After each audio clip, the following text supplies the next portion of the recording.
এক ড্রাইভার গাড়ি অ্যাক্সিডেন্ট করে ৩০ জন লোককে মেরে ফেলছে। পুলিশ এসে সেই ড্রাইভারকে ধরে নিয়ে গেল। মামলা কোর্টে উঠল।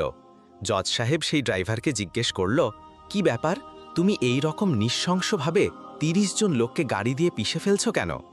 তখন সেই ড্রাইভার বলল, মাননীয় জজ সাহেব, আমি যখন গাড়ির ব্রেক চেপে ধরলাম তখন দেখলাম গাড়ির ব্রেকে কাজ করতেছে না, গাড়ি ব্রেক ফেল করেছে। তৎক্ষণাৎ আমি সামনের দিকে তাকিয়ে দেখতে পেলাম রাস্তার এক পাশ দিয়ে একজন লোক হেঁটে আসছে আর অন্য পাশ দিয়ে একটা বিয়ের বরযাত্রী আসছে।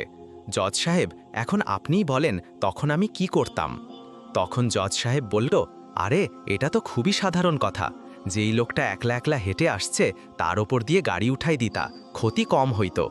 তখন সেই ড্রাইভার বলল, জজ সাহেব, আমিও তো এটাই চিন্তা করে ওই লোকটার ওপর দিয়ে গাড়ি উঠাই দিতে চাইছিলাম, কিন্তু ওই লোকটা আমার গাড়ি দেখে ভয়ের চোটে